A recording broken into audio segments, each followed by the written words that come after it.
Yo, boys, back with another video. Today we're going to be doing a good old-fashioned Assassination Rogue video. It has been a little while since we've done one, but we're back running the Cold Blood Kingsbane build.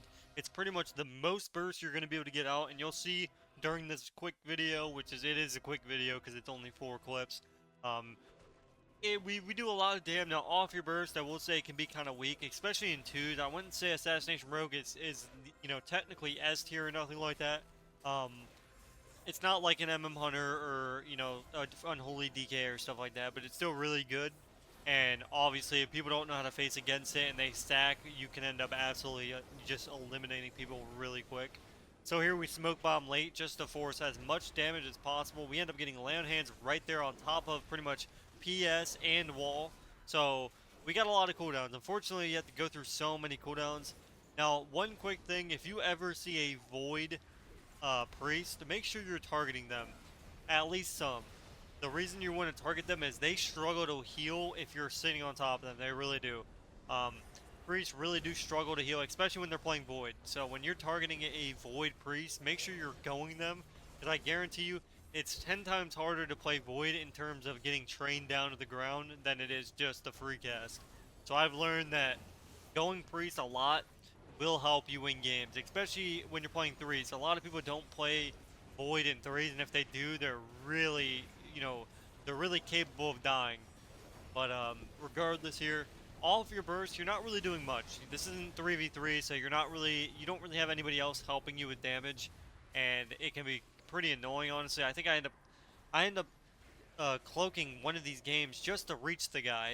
It's so annoying being permas. See, I'm the person that's supposed to be permaslowing. I'm not supposed to be permaslowed. My whole thing is slowing somebody so I can actually hit them. Unfortunately, that's not the case. So here we get a rupture up. Pretty much keeping your bleeds up the entire game is your main goal. Now, when you don't have Vanish or nothing like that, it actually ends up being very difficult.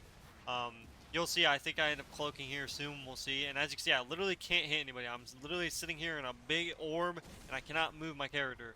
Um, Finally, we reach the priest. This guy ends up getting a really good stun, because I didn't have Kidney or Vanish at the time, so... Here we immediately swap back to the Ret, and again, it's looking pretty bad for us, I'm not gonna lie. The healers, their healers doing as much as damage as we are. That's totally balanced, by the way. He's doing as much, so this is our time to do damage right here. So again, anytime you vanish, make sure you're going immediately for those cheap shots, especially when you have them available and it's off DR.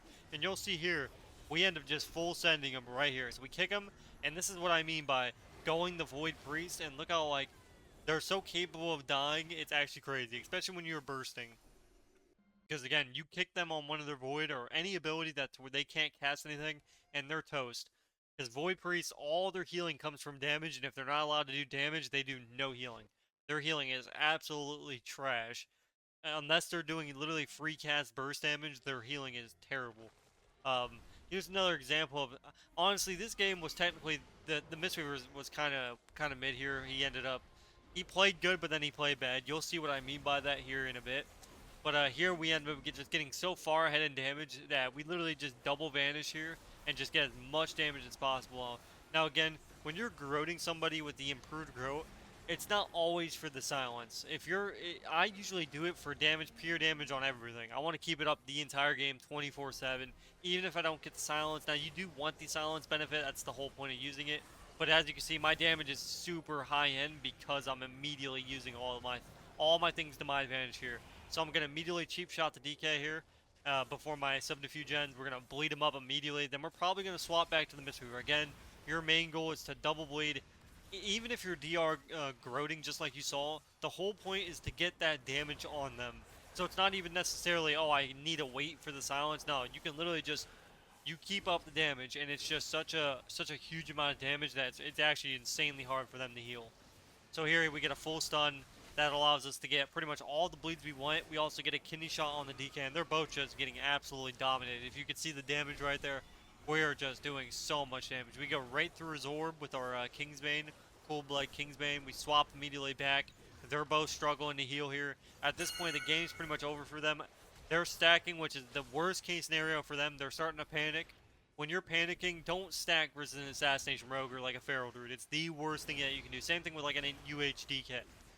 This DK wasn't necessarily the best, either was the Mistweaver, So this is kind of a poor excuse of, you know, me saying that on UHDKs are really good, but trust me, if it's a good DK, they do a lot of damage. I promise you, it's not easy. Unfortunately, I literally couldn't get games above 2K CR. I couldn't do it. I tried. I spent all morning looking for a healer. I could not do it. Nobody's playing, and then by the time I do get games, I'm not even on. I'm not even playing the game. So this is pretty much the best content I'm able to get. So here we immediately open with the cheap shot. Get your main thing is cheap shotting, garroting. Immediately get your rupture up. The reason I'm spamming garrote like that is for the combo point usage. You get like 3 combo points every time you use an improved garrote. That's what's allowing me to pretty much get my combo points up immediately. So you're literally just spamming your garrotes for combo points. So here we immediately get PS, so we're just going to swap targets. There's no point in sitting on this guy, so we're going to kick him. We're going to trinket the fear because my guy's crossed the map. What's the odds that he's going to dispel me? Probably not. Probably 0. So here we cheap shot him, we bomb him, forcing him to trinket. And as you can see, you can cheap shot through die by the swords. Keep that in mind. If you cheap shot them or you shadow step behind them, you're able to stun them. So somehow this guy literally juked across the map and went, I don't even know what happened. He's lagging so much. I don't know what's happening in the game. He literally went from A to B in about half a global. He is that's some like Sun Jin Woo type of move right there. Just teleportation across the map. This game's pretty much over. As you can see, they're both just dying. I get a full blind here. Off this, my guy can get a hex, or he can. It looks like he DR hexed. If he waited just a second, he probably would have got a full hex, which would have been better. But he ends up dying anyway. So they kind of just, you know, flopped. I'm not gonna lie about that one.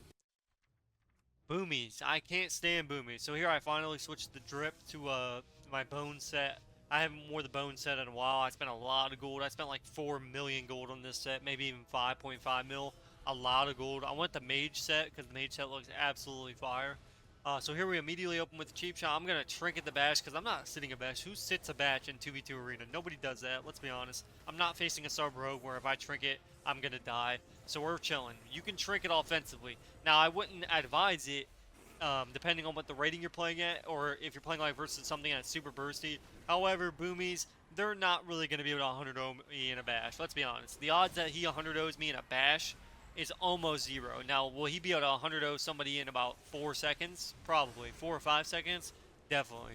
So here we immediately smoke bomb him. We immediately get Groats out again. We cheap shot him again. We're just doing, I'm just saying again a lot because that's all we're doing. We're spamming 1, 2, 3. We immediately kidney shot. We should be kidney shotting, or I should vanish, cheap shot. Here, it looks like we're literally just max PVing at this point. Here, we're going to vanish most likely. Nope, I get a full kidney. We vanish now. We DR cheap shot, so we can't cycle on me. You think he would be dead at this point. So the DR cheap shot wasn't that great, but at the same time, look, if you see our pressure is off the charts right now. And again, he's keeping up with damage, but the healer's struggling so much because he's running the damage build. Don't run the damage build. I'm telling you, the damage is nice, but unless you're playing it, you have to be with the right stats. You need to be full haste in order to play the damage build. I've tried it on my priest, and it just does no damage. If you don't have the stats for it, just play Oracle. You'll at least get you'll get a ton of healing. You may miss out on some damage, but Oracle is just 10 times better for healing. It feels so much more, you know, fluent. However, on the downside, you don't get to have the one-shot potential. As you can see, the Disc Priest is still doing half our damage, and if he was the right build, I guarantee. Or if he was right stats, he would be doing 10 times the damage he's doing right now, because they are broken. I'm not going to lie about that. Here, again, we're just trying to keep up with him now. You kind of want to bleed both of them, so here we immediately kick him. We're getting our bleeds up on him immediately. I kind of hate being energy starved, but that's kind of how the game is. So here I DR gouge him just for a second. Not long, not anything crazy. Just enough for it to stop him from doing damage, because we are kind of in trouble. All my guy has is Spirit Link and Grounding. We are not in a good spot. So here I immediately get to this guy. We're going to kidney shot him the moment we can. We're going to use all of our bursts. At this point, this is our time to just do juicy damage. We need to do as much pressure as possible. He gets a really good static, allowing me to bleed both of them. I have Vanish coming up soon, and I have my Night Elf Racial. So it really comes down to whatever you want to use. Do I want to use my Night Elf Racial? Sometimes it bugs out and you actually don't even get the stealth from it. So I probably end up vanishing. Nope. Okay, so I use my Night Elf Racial, allowing me to cheap shot. Immediately garroting both targets. That's your main goal. Groat, groat, groat, groat. That's number one thing. Before you do anything, you want groats 900 times in a row, non-stop. Here I get a full blind. We get immediate trinkets. That's how you use that blind. So we bait his trinket. Now the next hex my guy does is going to be full, and he can't do nothing about it. At this point, the game's over. Hopefully you guys did enjoy this video. Let me know what you guys want to see next. This was a beautiful sight. of the Assassination Rogue. If you guys want to see more gameplay like this, let me know down below. Otherwise, it's been X, and I will see you guys in the next video. Peace, peace.